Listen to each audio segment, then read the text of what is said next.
Hi everyone, Tom from the Airsoft headquarters here, and we're going to walk over Lancer Tactical and see some of the new product that they have. You may see a familiar face in the background here.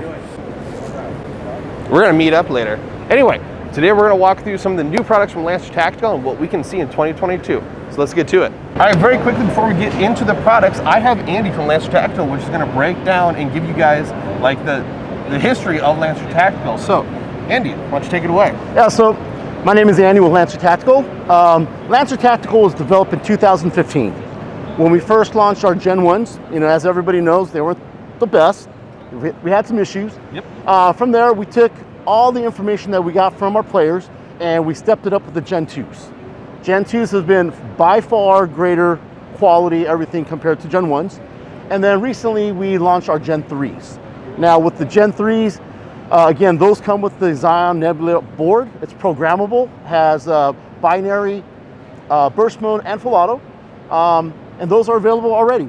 Yep, already in the store, Gen 2s and Gen 3s. Yep. But that's not all that they have. Obviously, back behind you guys, we've got several more new products that are coming out and lots of great news for you guys as a player base, and I'm really excited to show you guys. So let's go show them. Let's do this. So what's new for 2022, I'm sure you guys all saw the press release. We have the exclusive license to Kushnikov USA.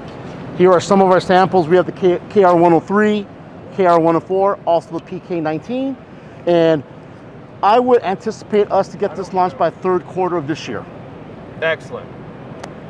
Just in time for Christmas. Yep, exactly. No, that's great.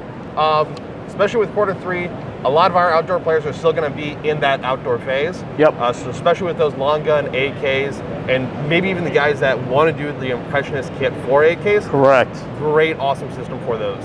Yep. Next, we have our Lancer AK, which we've had for about 6 months now.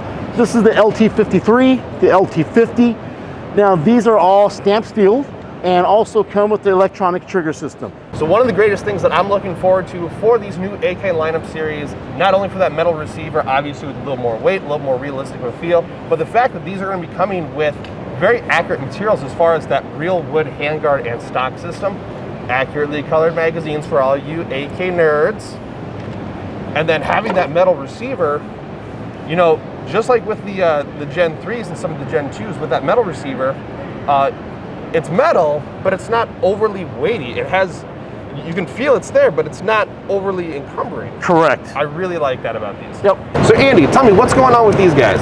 So this one is actually a prototype. This is a high cap of PCC. Basically, as you can see, it's all metal. Mm-hmm. It's all CNC aluminum. Charging handles right on this side here. And basically, this will fit 95% of TM compatible guns. So, very, very nice, ready to go. Excellent. And that's going to be coming this one, as the full build? Without the gun. Without the gun? Without the gun. So it's just the brace PCC system. Oh. Yep. I think we'll see a lot more guys run this then. Yeah. On top of that, we actually have this guy here. This is actually a fully licensed B&T product. This one works for the Glocks. Most of the VSC Glocks, Elite Force Glocks will fit in this one. Charging handle. And this one, the charging handle actually folds back. I see that. And basically got the release, ready to roll. And both have Picatinny top-mounted sights. This one does not have Picatinny, but it is ready for any mount system. Oh, it's cut kind of like it. Yeah, it's kind of cut, but not Picatinny. Okay. But both are going to have folding stocks. Yep. Bottom Picatinny. And like you said, fit 95% of the Tokyo Marui compatible high Kappa series. Correct. Excellent. All right, so the next product we have is another licensed product. It's from a company called Tandem Cross. Now, for you guys who do not know who Tandem Cross is a company that makes aftermarket accessories for Ruger, Smith & Wesson, and other high-end brands. Obviously, they specialize in 22 rimfire. Now, this one here is actually using the Tandem Cross Kraken lower. So we're going to build a gun based off of their lower. We're going to use their Spitfire barrel system. Again, this is just a prototype. It's not going to look like this.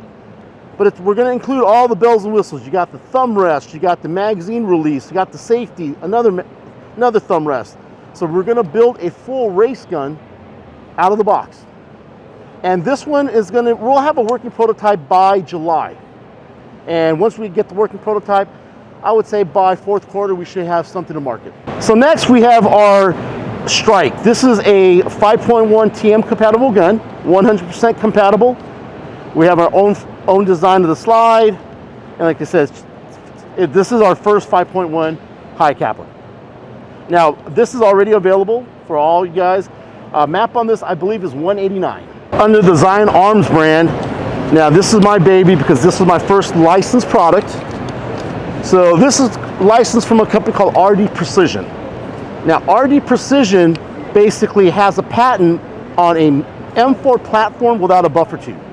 So that's very important there. So on this model here, charging handles in the front, also ambidextrous.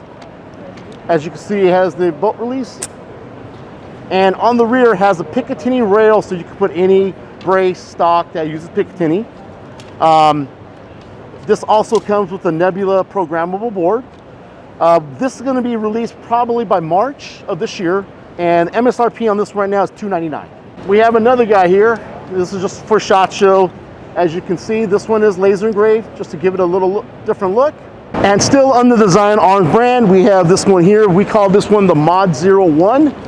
The difference is we installed the buffer tube and just made it more of a traditional with the charging handle in the back. So it has bolt release. And again, this would be available middle part of March. All right, Andy, I'm loving the new Zion Arm rifle systems here, the ones that you got. I'm especially loving the Tiger Stripe here. I'm a sucker for Tiger Stripe to begin with. But a couple concerns that I have. With these more vertical magazines, and my audience probably just saw the MPX video, and probably some of the concerns they have with that vertical ass magazine. You figured something out? Yeah, so as you guys can see, it's the same exact grip that we have on the Gen 3s. And we have not seen any issues with any misaligned motors, any gear shavings. So based off the Gen 3, I'm very confident with this product. Excellent. Now you brought up it's the Gen 3 grip, we've had no issues either. Perfect. Sounds good. Other concerns is that handguard system. Because it is going to be that proprietary charging handle system, if guys wanted to change their handguard for whatever reason, can they do that? Absolutely not, unfortunately. Okay. It is proprietary to this rail system. Okay, not a problem. PDW gun, I'm sure a lot of people are just going to keep it as a PDW rifle system. Yep. The other thing, quick change spring system? Correct. Perfect. Can they change that out to a buffer tube if they wanted? Unfortunately, if they wanted to, that's why we created the Mod 1 right here. There we go. So if you guys don't like the option of having that PDW collapsible or folding stock, if you're crazy for whatever reason, then you're going to have to go with that guy there. But still same internals. Yep. So performance-wise, you shouldn't see any difference. Absolutely. No performance difference between these. Perfect. So let's talk classic flashy firearms. All right. I'm a Cowboy Bebop fan, so I love the fact that Jet is carrying one of these guys. Yep. So, what do you have for Chiapas? So, these are, again, fully licensed. BO manufacturers attain the license from Chiapa. We are the exclusive distributor for bow manufacturing here in the States. And this is the reason why we have the Rhino pistols. Now, this year, we just launched this gold guy here. What's unique about this guy here is it is actually 18 karat gold plated, comes with a certificate of authenticity. All the parts are actually shipped from Taiwan to Italy to the Chiapa factory. There in Italy, they assembled it. The rear sight and the front sight are actually the same exact sights that they actually use on the real Rhino pistols. And this one is a limited edition. I believe they only made 1,500 worldwide. And here in the States, I believe we have less than 300. Wow. So for any of you collectors, period, you may want to consider picking one of these up sooner than later. But maybe someone doesn't want that really high-end, that glittery gold one. Maybe they just want like a reliable revolver system as a secondary. All right. We've got these other systems here. Absolutely. Now the difference between last year's model and this year's model, they came out with a shorter barrel. So we got it in the bronze and we also have it in the black. Perfect. I'm noticing that as you go with that shorter barrel, you're losing that top Picatinny mount system. That is correct. Unfortunately, this was the only way to get it all compact. Still a pistol, you're going to be within 50 feet, so I don't think a whole lot of players have a concern for that. Yep. Perfect. Well, thank you for the time, Andy. I really appreciate it. Thank you very much. Have a good rest of your year. Thank you.